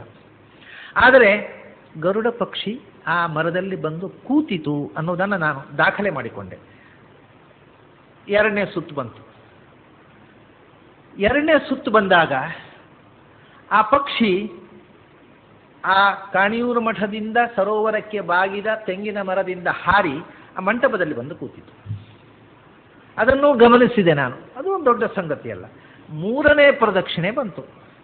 3ನೇ ಪ್ರದಕ್ಷಿಣೆ ಬಂದು ಆ ದೋಣಿ ಈಗ ನನ್ನ ಹತ್ತಿರವೇ ಹೀಗೆ ತಿರುಗಿ ಆ ಕಲ್ಲಿನ ಪಾಪಿ ಇದೆ, ಅಲ್ಲಿ ಕಲ್ಲಿನ ಪಾಪಿನ ಹತ್ತಿರ ಅದನ್ನು ಎತ್ತಿಕೊಂಡು ಹೋಗಬೇಕು, ದೋಣಿಯನ್ನು ಅಲ್ಲಿ ನಿಲ್ಲಿಸಬೇಕು. ಕೊನೆಯ ಹಂತದಲ್ಲಿ ದೋಣಿ ಬಂದಿದೆ, ಹೀಗೆ ತಿರುಗಿಸ್ತಾ ಇದ್ದಾರೆ ದೋಣಿಯನ್ನು. ದೋಣಿಯ ಪಕ್ಕದಲ್ಲೇ ಮೆಟ್ಲಲ್ಲಿ ನಾನು ನಿಂತುಕೊಂಡಿದ್ದೇನೆ. ನನಗಿಂತ ಒಂದು 2-3 ಅಡಿ ದೂರದಲ್ಲಿ ದೋಣಿ ಇದೆ. ದೋಣಿಯು ನೀರಿನಲ್ಲಿದೆ, ನಾನು ನೀರಿನಲ್ಲಿ ನಿಂತಿದ್ದೇನೆ. ಸುಮಾರು ನನ್ನ ಕಾಲು ಪೂರ್ತಿ ಮುಳುಗುವಷ್ಟು ಅಥವಾ ಕಾಲ ಗಂಟಿನ ತನಕ ನೀರಿತ್ತೇನೋ ಅಷ್ಟು ನೀರಿನಲ್ಲಿ ನಾನು ನಿಂತಿದ್ದೆ. ನನ್ನ ಸಮೀಪದಲ್ಲೇ ದೋಣಿ ಇದೆ, ದೋಣಿಯಲ್ಲಿ ಆಚಾರ್ಯರ ವಿಗ್ರಹ ಇದೆ. ಆಗ ಆ ಮರದಿಂದ ಈ ಕಡೆ ಸುತ್ತಾಡ್ತಾ ಇದ್ದ ಹಕ್ಕಿ ಸರ್ರಂತ ಬಂತು, ಗರುಡ ಪಕ್ಷಿ ಸರ್ರಂತ ಬಂದು ಈ ದೋಣಿಯ ಹತ್ತಿರ ಬಂತು. ನನಗೆ ಆವಾಗ ಮಾತ್ರ ಕುತೂಹಲ ಆಯಿತು. ದೋಣಿಯ ಹತ್ತಿರ ಅಂದರೆ ನಿಜವಾಗಿ ದೋಣಿಯಲ್ಲಿ ಕೂತವರು ಎದ್ದು ನಿಂತು ಕೈ ಚಾಚಿದರೆ ಅದರ ಕಾಲು ಸಿಗ್ಬೋದು, ಅಷ್ಟು ತಗ್ಗಿಗೆ ಬಂತು. ಆವಾಗ ಮಾತ್ರ ನನಗೆ ಬಹಳ ಕುತೂಹಲ ಆಯಿತು, ಏನಿದು ಅಷ್ಟು ತಗ್ಗಿಗೆ ಬಂತು. ನನ್ನ ಕಣ್ಣ ನೇರಕ್ಕೆ ಇದೆ, ಅದು ಆಕಾಶದಲ್ಲಿ ಅಲ್ಲ, ಅಷ್ಟು ತಗ್ಗಿಗೆ ಇಳಿದು ಆಚಾರ್ಯರ ವಿಗ್ರಹ ಕೆಳಗಡೆ ಇದೆ. ಆ ವಿಗ್ರಹದಿಂದ ಒಂದು 4 ಅಡಿ 5 ಅಡಿ ಎತ್ತರದಲ್ಲಿ ಹಕ್ಕಿ ಇದೆ. ಅಷ್ಟು ಹತ್ತಿರಕ್ಕೆ ಬಂತು ವಿಗ್ರಹಕ್ಕೆ. ಆವಾಗ ಮಾತ್ರ ನನಗೆ ಸ್ವಲ್ಪ ಆಶ್ಚರ್ಯ ಆಯಿತು, ಏನಿದು, ಯಾಕೆ ಇಷ್ಟು ತಗ್ಗಿಗೆ ಬಂತು ಪಕ್ಷಿ ಅಂತ. ನಾನು ನೋಡ್ತಾ ಇದ್ದ ಹಾಗೆ ಆ ವಿಗ್ರಹಕ್ಕೆ ಇನ್ನೂ ಪ್ರತಿಷ್ಠೆ ಆಗಿಲ್ಲ. ಆ ವಿಗ್ರಹಕ್ಕೆ 3 ಪ್ರದಕ್ಷಿಣೆ ಬಂತು. ಹೀಗೆ ಪ್ರದಕ್ಷಿಣೆ ಬಂದು ಪುನಃ ಸರ್ರಂತ ಹಾರಿ ಆ ಕಣಿಯೂರು ಮಠದ ಮೂಲೆಯಲ್ಲಿದ್ದ ಮರದಲ್ಲಿ ಹೋಗಿ ಕೂತಿತು. ಇದು ಇಲ್ಲಿಂದ ಈಗ ಈ ದೋಣಿಯನ್ನ ಕಲ್ಲಿನ ಬ್ರಿಡ್ಜಿನ ಹತ್ರ ತಂದರು, ಎತ್ತಿಕೊಂಡು ಹೋಗಿ ಒಳಗೆ ಇಟ್ಟರು. ಅದು ಹಾರಿ ಹೋಯಿತು. ಇದು ವಿಚಿತ್ರ. ಯಾಕೆಂದರೆ ಒಂದು ಪಕ್ಷಿ ಒಂದು ವಿಶಿಷ್ಟವಾದ ಸಂದರ್ಭದಲ್ಲಿ ಆಚಾರ್ಯರ ಪ್ರತಿಮೆಗೋ ಅಥವಾ ಉತ್ಸವ ಆಗುವಾಗ ರಥಕ್ಕೋ ಬುದ್ಧಿಪೂರ್ವಕವಾಗಿ ಅದೇ ಹೊತ್ತಿನಲ್ಲಿ ಬಂದು ಪ್ರತಿ ವರ್ಷವೂ ತಪ್ಪದೆ ಪ್ರದಕ್ಷಿಣೆ ಮಾಡುವುದಿದ್ದರೆ ಅದು ಬರೇ ಹಕ್ಕಿಯಲ್ಲ. ಅದರ ಒಳಗೆ ಖಂಡಿತವಾಗಿ ದೇವತಾ ಶಕ್ತಿ ಇದೆ. ಹಾಗಾಗಿ ಗರುಡ ಅಂದರೆ ಯಾರು ನಾವು ಯೋಚಿಸಬೇಕು? ಗರುಡ ಬಂದ. ಹಾಗಾದರೆ ಗರುಡ ಕಾಣಿಸುವುದು ಪಕ್ಷಿಯ ರೂಪದಲ್ಲಿ, ಅದರಿಂದ ಅವನನ್ನು ಪಕ್ಷಿರಾಜ ಅಂತ ಕರೀತಾರೆ. ನಮಗೆ ಧ್ಯಾನದಲ್ಲಿ ಆಗಲಿ ಎಚ್ಚರದಲ್ಲಿ ಆಗಲಿ ಗರುಡನ ದರ್ಶನ ಪಕ್ಷಿ ರೂಪದಲ್ಲೇ ಆಗಲಿ. ಇನ್ನೂ ಆಶ್ಚರ್ಯ ಏನು ಅಂದರೆ, ನಾನು ಅಷ್ಟು ಹತ್ತಿರದಲ್ಲಿ ಅಲ್ಲಿ 100 ಜನ ನಿಂತಿದ್ದಾರೆ ಸರೋವರದಲ್ಲಿ. ನನ್ನ ಕಣ್ಣು ಮುಂದೆ ಇದು ನಡೆದಿದೆ. ನನ್ನ ಕಣ್ಣ ನೇರಕ್ಕೆ ಗರುಡ ಇಳಿದು ಸುತ್ತು ಬಂದದ್ದು ನಾನು ನೋಡಿದ್ದೇನೆ. ನನ್ನ ಅಕ್ಕಪಕ್ಕದವರ ಹತ್ರ ಎಲ್ಲ ಕೇಳಿದೆ, ಬಹಳ ಆಶ್ಚರ್ಯ ಅಲ್ವಾ ಗರುಡ ಸುತ್ತು ಬರ್ತಾ ಇದೆ? ಎಲ್ಲಿ? ನಮ್ಮ ಕಾಣಲೇ ಇಲ್ಲಲ್ವಾ ಅಂದರು. ಯಾರಿಗೂ ಕಾಣಿಸೋದಿಲ್ಲ. ಇದು ಬಹಳ ಆಶ್ಚರ್ಯ. ಅಲ್ಲಿದ್ದ ಯಾರಿಗೂ ಗರುಡ ಬಂದದ್ದು ಕಾಣಿಸಲಿಲ್ಲ, ಸುತ್ತು ಬಂದದ್ದು ಕಾಣಿಸಲಿಲ್ಲ.